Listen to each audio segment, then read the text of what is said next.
Hi friends, welcome to Murthy maths and English channel. Friends, మనం ఈరోజు important English grammar రూల్స్లో rule number 8 గురించి discuss చేద్దాం. ఆల్రెడీ రూల్ నెంబర్ 7 వరకు మీకు చెప్పడం జరిగింది.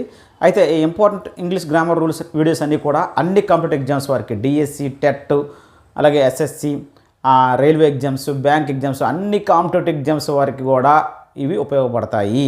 ఓకేనా ఫ్రెండ్స్, ఈరోజు నేర్చుకోబోయే ఈ రూల్ నెంబర్ 8 ఏంటంటే వెర్బ్ అనేది ఒక సెంటెన్స్లో వెర్బ్ అనేది మెయిన్ సబ్జెక్ట్నే ఫాలో అవుతుంది, క్వాలిఫైయర్ని ఫాలో అవ్వదు.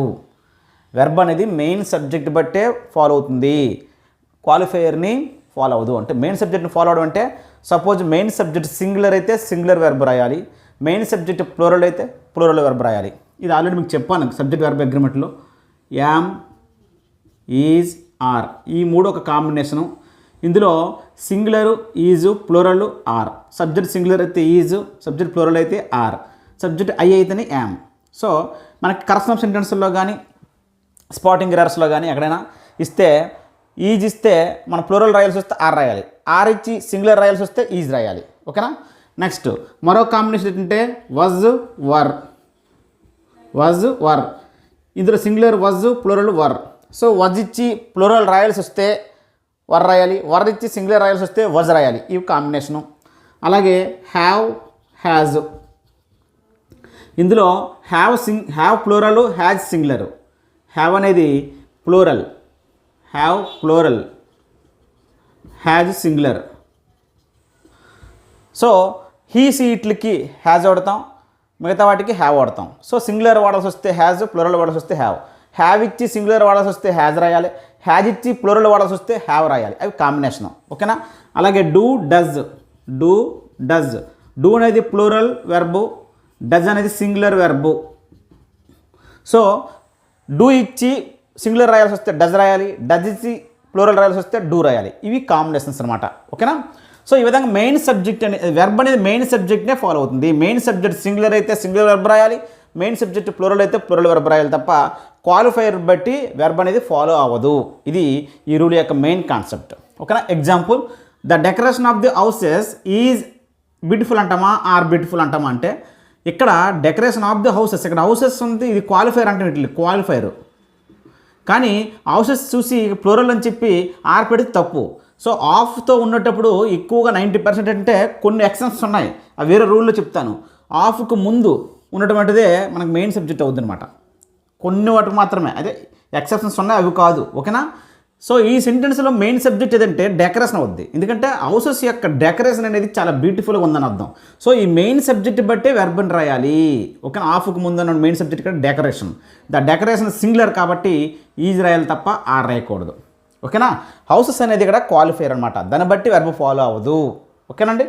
Next, the box of Natarajs pencils is మిస్సింగ్గా ఆర్ మిస్సింగ్. చాలామంది పెన్సిల్స్ అన్నారు కదా సార్ అని ఆర్ పెడితే తప్పు.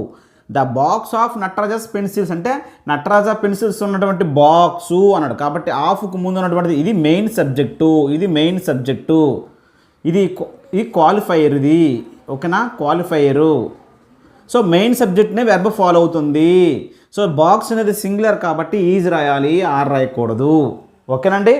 నెక్స్ట్ అండి, the boxes of Natarajs pencils is మిస్సింగ్గా ఆర్ మిస్సింగ్ అని అంటే ఇక్కడ నటరాజ పెన్సిల్స్ యొక్క బాక్సెస్ అన్నాడు అంటే ఇది మెయిన్ సబ్జెక్ట్, ఇది ప్లూరల్లో ఉంది బాక్సెస్ కాబట్టి వెర్బ్ కూడా ప్లూరల్ రాయాలి, ఈజ్ ఆర్లో ఆర్ రాయాలి. ఓకేనా.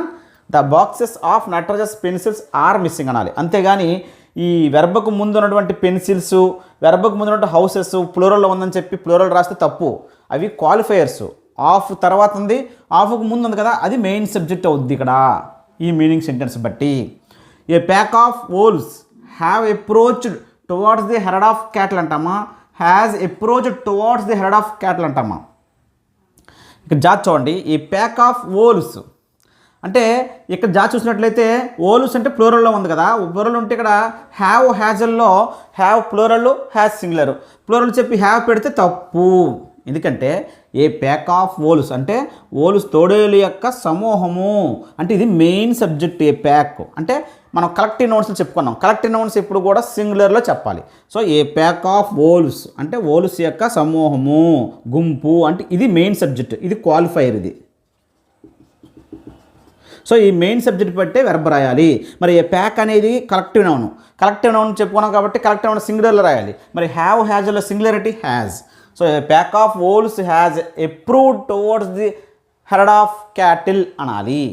అంటే ఇక్కడ ఈ pack of wolves has approach towards the herd of cattle అంటే ఈ తోడేలు సమూహం అనేది పశువుల మంద వైపు చేరుకుంది అని అర్థం. ఓకేనా.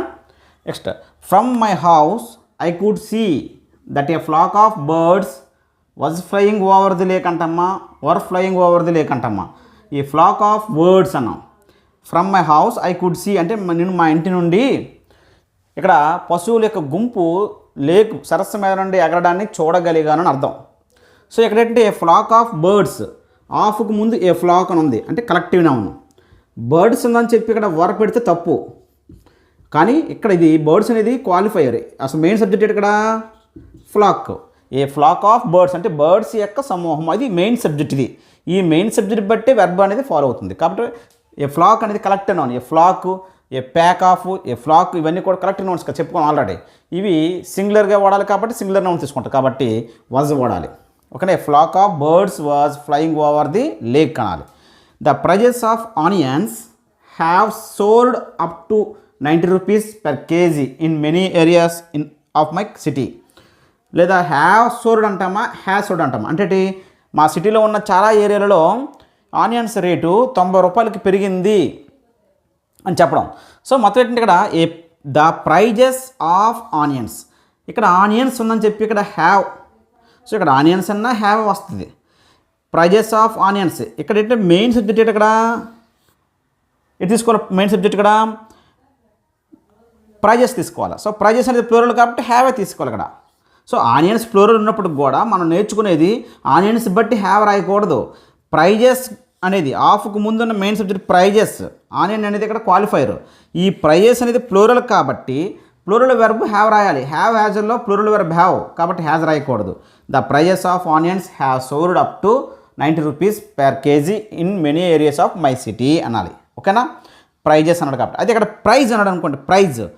ప్రైజ్ అనేటప్పటికి ఏమవుద్ది సింగులర్ అప్పుడు ఏమవుతాం హ్యాజ్.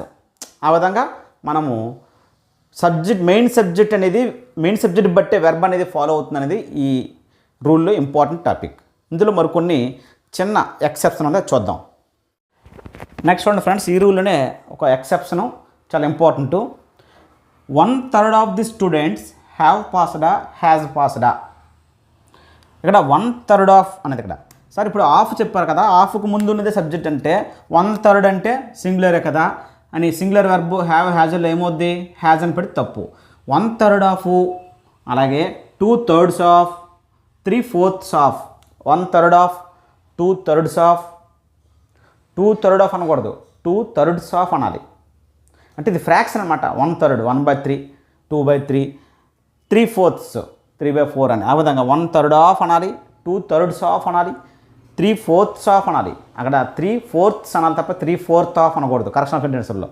అలాగే 10% ఆఫ్, 10% ఆఫ్, 9% ఆఫ్, 20% ఆఫ్ వచ్చినప్పుడు కూడా వాటి తర్వాత ఉండేదే సబ్జెక్టు. ఆ సబ్జెక్ట్ బట్టే వెర్బ్ ఫాలో అవుద్ది. ఓకేనా. ఇవి సబ్జెక్టులు కాదు. ఓకేనా. ఇదే మెయిన్ సబ్జెక్ట్ అన్నమాట. దీన్ని బట్టే వెర్బ్ రాయాలి. అది సింగులర్ అయితే సింగులర్ వెర్బ్, ప్లూరల్ అయితే ప్లూరల్ వెర్బ్. ఇప్పుడు చెప్పాం కదా ఆల్రెడీ ముందే. 1/3 ఆఫ్ తర్వాత, 2/3 ఆఫ్ తర్వాత, 3/4 ఆఫ్ తర్వాత, 10% ఆఫ్ తర్వాత సబ్జెక్ట్ ఉంటుంది. ఆ సబ్జెక్ట్ సింగులర్ అయితే సింగులర్ వెర్బ్, ప్లూరల్ అయితే ప్లూరల్ వెర్బ్ రాయాలి. ఇది ఇంపార్టెంట్. ఆఫ్ ముందుందని చెప్పి ముందుందంటే మెయిన్ సబ్జెక్ట్ దాన్ని బట్టే ఫాలో అవుతుందంటే తప్పు. ఓకేనా. 1/3 ఆఫ్ ది స్టూడెంట్స్ ఇది మెయిన్ సబ్జెక్టు. స్టూడెంట్స్ అంటే ప్లూరల్ కదా, ప్లూరల్ ఉన్నప్పుడు హ్యావ్ వాడతాం, హ్యాజ్ వాడతాము, హ్యావ్ వాడతాము. సో హ్యాజ్ అనకూడదు. 1/3 of the students have passed అని అనాలి. 1/3 of the work have finished అంటామా, హ్యాజ్ ఫినిష్డా. 1/3 ఆఫ్ తర్వాత ఉన్నది వర్క్ అంటే సింగులర్. హ్యావ్ హ్యాజ్లో సింగులరిటీ హ్యాజ్ కాబట్టి హ్యాజ్ ఫినిష్డ్ అని అనాలి. 2/3 of the pillar have rotated away అంటామా, has rotated away అంటామంటే 2/3 of the pillar. ఇక్కడ పిల్లర్స్ అన్నది పిల్లర్ అన్నాడు అంటే సింగులర్. పిల్లర్ అంటే సింగులర్ కాబట్టి సింగులర్ వెర్బ్ హ్యావ్ వాడకూడదు. 2/3 of the pillar has rotated away అనాలి తప్ప హ్యావ్ రొటేటెడ్ అవే అనకూడదు. ఇక్కడ ఒకవేళ పిల్లర్స్ ఉంటే హ్యావ్ అనాలి. ఓకేనా. A third of us, a third అనొచ్చు, ఏ థర్డ్ ఆఫ్. ఓకేనా. 1/3 ఆఫ్ ఏ థర్డ్ ఆఫ్ ఏదైనా దీని తర్వాత ఉన్నదే మెయిన్ సబ్జెక్ట్. ఇక్కడ ఏంటి అజ్ అంటే ప్లూరల్ అంతే కదా. అప్పుడు దీన్ని బట్టి ఇక్కడ వెర్బ్ అనేది ఉండాలి. ఇక్కడ ఏమని చెప్పండి, అటెండ్స్ అంటే వెర్బ్ 1కి ఎస్ ఉంది. మళ్ళీ ఈ సబ్జెక్ట్ వెర్బ్ అగ్రిమెంట్ రూల్స్లో వెర్బ్ 1కి ఎస్ఆర్ఈఎస్ ఉంటే సింగులర్ వెర్బ్, వెర్బ్ 1 ఉంటే ప్లూరల్ వెర్బ్. ఇక్కడ మీకు చెప్పలేదు చూడండి, V1కి ఎస్ఆర్ఈఎస్, V1 ప్లూరల్ వెర్బు, V1కి ఎస్ఆర్ఈఎస్ సింగులర్ వెర్బు. ఓకే, వీటి మీద బిట్ అడుగుతాడు. అంటే ఒకవేళ V1 ఇచ్చి సింగులర్ వెర్బ్ రాయాలంటే V1కి ఎస్ఆర్ఈఎస్ పెట్టాలి, V1 ఎస్ఆర్ఈఎస్ ఇచ్చి ప్లూరల్ వెర్బ్ రాయాలంటే V1 పెట్టాలి. అంటే V1 వెర్బ్ 1 అనేది ప్లూరల్ వెర్బు, వెర్బ్ 1కి ఎస్ఆర్ఈఎస్ అనేది సింగులర్ వెర్బు. సో ఇక్కడ అజ్ అనేది ప్లూరల్, థర్డ్ ఆఫ్ తర్వాత అజ్ అనేది ప్లూరల్, దీన్ని బట్టి వెర్బ్ రాయాలి. ప్లూరల్ అంటే ఇక్కడ వెర్బ్ 1కి ఎస్ఆర్ఈఎస్ రాస్తామా, రాయకూడదు, వెర్బ్ 1 రాయాలి, వెర్బ్ 1 ప్లూరల్ వెర్బు. ఓకేనా.